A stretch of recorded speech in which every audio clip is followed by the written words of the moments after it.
नमस्कार दोस्तों, दैनिक रोजगार समाचार पेपर की इजारा फटाफट बड़ी खबरों में आपका स्वागत है। इजारा प्रमुख खबरों को देखने से पहले आपसे निवेदन है कि डेव एकेडमी को सब्सक्राइब जरूर करिएगा। वीडियो अच्छा लगे तो लाइक शेयर कमेंट करना ना भूलिएगा दोस्तों। शिक्षक भर्ती पर आयोग में सुनवाई आज। राष्ट्रीय पिछड़ा वर्ग आयोग ने 69,000 सहायक शिक्षक भर्ती पर एक बार फिर प्रदेश सरकार से जवाब तलब किया है। प्रदेश सरकार को 20 अगस्त को 11 बजे न्यायालय में उपस्थित रहने का आदेश दिया गया है। राष्ट्रीय पिछड़ा वर्ग आयोग ने सरकार को आरक्षण से संबंधित पूरा ब्यौरा पेश करने को कहा गया है। आयोग ने उत्तर प्रदेश सरकार को चेतावनी दी है कि यदि 20 अगस्त को आयोग न्यायालय में सरकार ने कोई ब्यौरा नहीं दिया तो आयोग संविधान नियमों के तहत कार्रवाई करेगा। वहीं कल 69,000 से संबंधित सीट 22,000 जोड़ने से संबंधित सुनवाई हुई। चलिए देखते हैं उसमें क्या निर्णय आया। 22,000 सीट जोड़ने संबंधी याचिका कल सुप्रीम कोर्ट में सुनी गई, जिसमें माननीय ललित जी की बेंच में सुना गया और आज ही आर्डर भी दे दिया गया था, अर्थात कल ही आर्डर भी दे दिया गया कि 24 जुलाई को रिजर्व किए गए 69,000 का आर्डर और उससे संबंधित सभी टैग याचिका का मामला, जिसका SLP नंबर 6841 राम शरण मौर्य डिस्पोज होने के बाद हम इस मामले को सुनेंगे, आदेश जारी कर दिया गया है।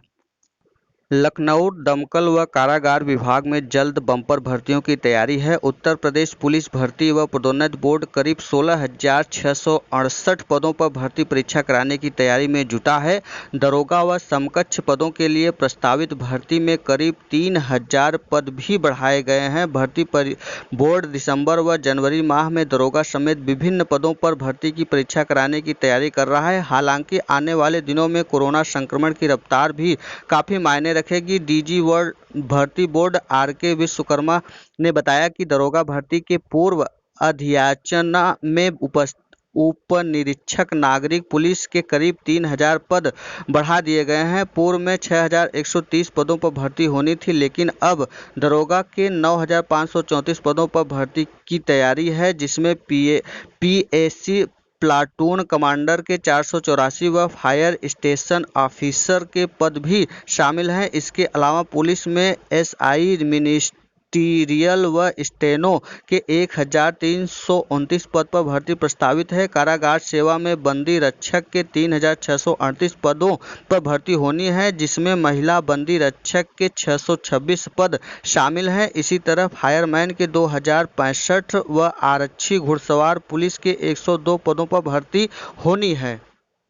उत्तर प्रदेश लोक सेवा आयोग ने RO-ARO यानी समीक्षा अधिकारी सहायक समीक्षा अधिकारी प्रारंभिक परीक्षा 2016 की तैयारी शुरू कर दी है। परीक्षा 13 सितंबर को होगी। प्रदेश के 17 जिलों आगरा, अयोध्या, आजमगढ़, बाराबंकी, बरेली, गाजियाबाद, गोरखपुर, जौनपुर, झांसी, कानपुर नगर, लखनऊ, मथुरा, मेरठ, मुरादाबाद, प्रयागराज, रायबरेली व वाराणसी में केंद्र बन रहे हैं। आयोग ने अभ्यर्थियों से उनकी प्राथमिकता वाले 3 जिलों के नाम पूछा है। अभ्यर्थियों को आयोग की वेबसाइट पर ऑनलाइन विकल्प भरना होगा। उन्हें 25 अगस्त तक का समय दिया गया है। इसके बाद किसी का विकल्प नहीं लिया जाएगा। UPSC ने RO-ARO 2016 के तहत 361 पदों को भर्ती निकाली थी। इसकी प्रारंभिक 27 नवंबर 2016 को 2 पाली में प्रवेश के 31 जिलों के 827 केंद्रों पर कराई गई थी। परीक्षा के लिए 3,85,191 अभ्यर्थियों ने पंजीकृत कराया था। इसमें प्रथम पाली में 2,49,007 व द्वितीय पाली में 2,32,061 अभ्यर्थी परीक्षा में शामिल हुए थे। परीक्षा के दौरान लखनऊ के एक केंद्र में पेपर व्हाट्सएप पर वायरल हो गया। परीक्षा के बाद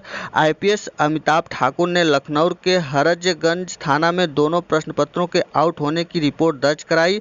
रिपोर्ट दर्ज होने के बाद उनकी जांच CBI लखनऊ ने की। जांच पूरी करके CBI की टीम ने 29 सितंबर 2018 को विशेष न्यायाधीश CBID की उच्च प्रकरण में अपनी अंतिम रिपोर्ट कोर्ट में प्रस्तुत किया। यानी अमिताभ ठाकुर रिपोर्ट के संतुष्ट नहीं हुए। उन्होंने अंतिम रिपोर्ट के विरुद्ध कोर्ट में आपत्ति दाखिल कर दी। विशेष न्यायाधीश CBID ने यह जनवरी 2020 की CBI की अंतिम रिपोर्ट का निरस्त कर दिया और साथ ही प्रकरण की जांच दोबारा करने का आदेश दिया। इस पर प्रकरण के जांच के लिए लोक सेवा आयोग ने 2 सदस्यीय जांच समिति की संस्तुति कर दी। इसके साथ ही आयोग ने विचार किया कि पुनः जांच कराने से प्रारंभिक परीक्षा का परिणाम अधर में लटक गया है। इसके मद्देनजर प्रारंभिक परीक्षा निरस्त कर पुनः परीक्षा का निर्णय लिया गया था।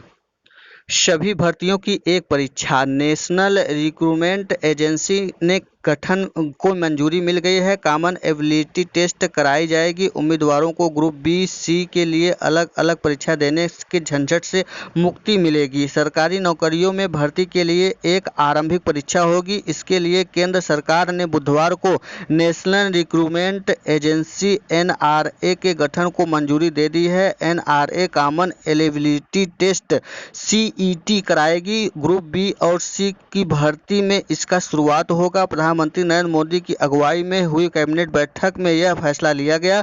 बैठक के बाद सूचना एवं प्रसारण मंत्री प्रकाश जावड़ेकर ने बताया कि इसकी शुरुआत रेलवे, बैंकिंग और SSC की प्रारंभिक परीक्षाओं के मर्ज करने में होगा। बाद में अन्य परीक्षाएं भी इसमें शामिल कर दिए जाएंगे। साल में 2 बार परीक्षा होगा।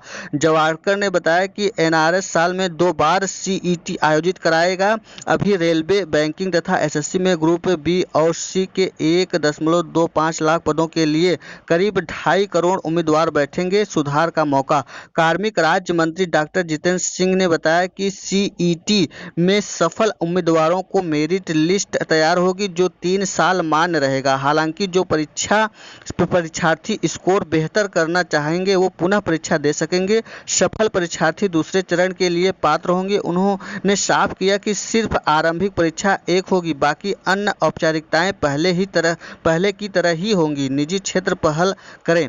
कार्मिक मंत्री डॉक्टर जितेंद्र सिंह ने कहा कि राज्यों और निजी क्षेत्र को भी ऐसे कदम उठाने चाहिए। निजी क्षेत्र इस परीक्षा के स्कोर से उम्मीदवारों का चयन कर सकता है। 2.5 करोड़ से अधिक युवा 1.25 लाख पदों के लिए देते हैं परीक्षा। 20 एजेंसियां अभी परीक्षा आयोजित करवाती हैं। 3 साल के लिए मान्य होगा राष्ट्रीय भर्ती परीक्षा की merit list. National recruitment agency का गठन करोड़ों युवाओं के लिए वरदान साबित होगा। एक परीक्षा होने से परीक्षार्थियों को आसानी के साथ साथ समय और संसाधनों की भी बचत होगी। इससे पूरी प्रक्रिया में पारदर्शिता सुनिश्चित होगी। नरेंद्र मोदी प्रधानमंत्री। सहूलियत। ग्रुप बी और सी के आरंभिक परीक्षा की अर्हताएं समान होती हैं, लेकिन हर बोर्ड का अलग अलग पैटर्न होने से उम्मीदवारों को अलग अलग प्रकार से परीक्षा की तैयारी करनी पड़ती है। एक परीक्षा होने से एक ही किस्म की तैयारी करनी पड़ेगी। सफलता। सरकार ने पूर्व में MBBS में प्रवेश के लिए भी एक टेस्ट किया है जो सफल रहा। प्रतियोगी परीक्षाओं के लिए एक एजेंसी NTA का गठन किया। पहले यह कार्य CBSE का अन्य एजेंसियां को कराना पड़ता था। इस कवायद के फायदे। परीक्षा की तारीख एक साथ आ जाने से एक परीक्षा छोड़नी पड़ती थी जो अब नहीं होगी। परीक्षा केंद्र अलग अलग शहरों में पड़ते थे, अब समस्या खत्म होगी। परीक्षा के लिए जिला मुख्यालय पर केंद्र होगा, दूर नहीं जाना होगा। एक ही परीक्षा के लिए फीस भरनी होगी। यात्रा पर होने वाले खर्च में भी कमी आएगी। रेलवे भर्ती बोर्ड, कर्मचारी चयन आयोग, IBPS के प्रतिनिधि संचालक मंडल में शामिल होंगे। अभी आवेदन से लेकर नतीजे आने में 12 से 18 माह लगते हैं। CET ये समय घटेगा। CET होने पर यह समय घट जाएगा। यूपी में शिक्षक भर्ती आयोग गठन का अभी खींचा जा रहा है खाका। केंद्र सरकार ने बुधवार को राष्ट्रीय भर्ती एजेंसी के गठन को मंजूरी दे दी है। यह एजेंसी केंद्र सरकार के महकमों के लिए चयन करेगी। यूपी की योगी सरकार प्राथमिक से लेकर उच्च शिक्षा तक के लिए शिक्षकों के चयन के लिए उत्तर प्रदेश शिक्षा सेवा आयोग के गठन को 8 माह पहले ही मंजूरी दे चुकी है, लेकिन अब तक आयोग का खाका हित खींचा जा रहा है। इस पर अब तक अमल हो सकेगा स्पष्ट नहीं है। प्रारूप को लेकर अब तक भी असमंजस में हैं लोग। उत्तर प्रदेश राष्ट्रीय टंडन मुक्त विश्वविद्यालय की बीएड एवं विशिष्ट बीएड प्रवेश परीक्षा 6 सितंबर को होगी। कृषि विज्ञान विद्या शाखा के निदेशक डॉक्टर PP दुबे की ओर से जारी सूचना के अनुसार प्रदेश के विभिन्न केंद्रों पर प्रथम पाली सुबह 9 से 12 और द्वितीय पाली का इम्तिहान 2 से 5 बजे के मध्य होगी। 28 अगस्त को परीक्षार्थी विश्वविद्यालय की वेबसाइट से प्रवेश पत्र डाउनलोड कर सकते हैं। प्रवेश पत्र, पहचान पत्र, मार्क्स, सैनिटाइजर लेकर आना होगा। इलाहाबाद हाई कोर्ट में 20 व 21 अगस्त को भी अदालत नहीं बैठेगी। दोनों दिन विशेष बेंच केवल अति आवश्यक मामलों की सुनवाई करेगी। इसके लिए ईमेल से अर्जेंसी अर्जी देनी होगी। मुख्य न्यायाधीश गोविंद माथुर ने यह निर्णय कोरोना संक्रमण के बढ़ते मामले को देखते हुए लिया है। उपराज्यपाल ने नगर निगम विद्यालयों में विशेष शिक्षकों की नियुक्ति के लिए उम्र में छूट दी है। यह जानकारी हाईकोर्ट की दिल्ली अधीनस्थ सेवा चयन बोर्ड ने बुधवार को दी। एसडीएमसी की मांग पर उस शिक्षकों को केंद्रीय शिक्षक पात्रता परीक्षा सीटीईटी की अर्हता में भी एक बार की छूट दी है, जिन्होंने इसे कट ऑफ लिस्ट जारी होने के बाद लेकिन नियुक्ति से पहले प्राप्त किया। न्यायमूर्ति संजीव सचदेवा की एकल पीठ के समक्ष डीएसएसबी ने कहा कि उपराज्यपाल के निगम विद्यालयों में विशेष शिक्षकों की नियुक्ति के लिए आयु में 10 वर्ष की छूट दी है, भले ही आवेदन की आयु शिक्षक पद के लिए अधिक हो चुकी हो। न्यायमूर्ति ने इस मुद्दे पर स्थिति रिपोर्ट दाखिल करने के लिए डीएसएसबी को 1 सप्ताह का समय दिया है और एसडीएमसी के वकील से कहा कि वह आगे की निर्देश प्राप्त करके स्थिति रिपोर्ट दाखिल करे। इसके बाद पीठ ने मामले की अगली सुनवाई 28 अगस्त के लिए सूचीबद्ध कर दिया है। सरकारी स्कूलों के बच्चे ऑनलाइन सीखेंगे योग, एरोबिक और जुम्बा।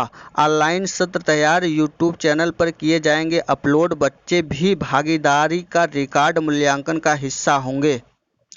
2 सहायक अध्यापकों को किया गया निलंबित। वाराणसी में खंड शिक्षा अधिकारी ने कंपोजिट विद्यालय चखरावन का निरीक्षण किया। उन्होंने पाया कि विद्यालय के सहायक अध्यापक सरोज कुमार बिना किसी सूचना के लगातार अनुपस्थित हैं। खंड शिक्षा अधिकारी की संस्तुति के आधार पर सरोज कुमार को तत्काल प्रभाव से निलंबित कर ब्लॉक संसाधन केंद्र आराजी लाइन से संबद्ध कर दिया गया। स्कूल में काम कराया नहीं लेकिन रुपए निकाल लिए। प्रधानाध्यापक और शिक्षक की कर रहे हैं कंपोजिट ग्रांट का दुरुपयोग। एक और परिषदीय विद्यालय में पठन पाठन को सुधारने के लिए शासन का विशेष जोर है, वहीं दूसरी ओर बेसिक शिक्षा विभाग की ओर से छात्रों की पढ़ाई सामग्री खरीदने व विद्यालय के सौंदर्यीकरण के लिए दी जाने वाली कंपोजिट ग्रांट का स्कूल के प्रधानाध्यापक व शिक्षक की दुरुपयोग कर रहे हैं। मंगलवार को जिला बेसिक शिक्षा अधिकारी राकेश सिंह ने निरीक्षण में पिंडरा क्षेत्र के 2 विद्यालयों में गड़बड़ी का मामला सामने आया। इलाहाबाद विश्वविद्यालय में 250 संविदा कर्मचारियों को नहीं मिला सेवा विस्तार। किसी भी कर्मचारी की सेवा समाप्त नहीं की गई है। 30 जून तक संविदा प्रोफेसरों की नियुक्ति का आदेश था। नए सिरे से नियुक्ति होगी या उनकी सेवा बढ़ाई जाएगी, बाद में निर्णय होगा। अतिथि प्रवक्ता का भी कार्यकाल 30 अप्रैल को पूरा हो गया था। स्कूलों में हर महीने करानी होगी सांस्कृतिक गतिविधियां। बीएसए की तरफ से जारी किए गए निर्देश। रंगोली, चार्ट, पोस्टर बनाने जैसी प्रतियोगिता भी होगी। टीवी, स्मार्टफोन न रहने पर पंचायतें करेंगी बच्चों की ऑनलाइन पढ़ाई में मदद। दूर दराज के इलाकों में जिन छात्रों के पास ऑनलाइन पढ़ाई के लिए टीवी, स्मार्टफोन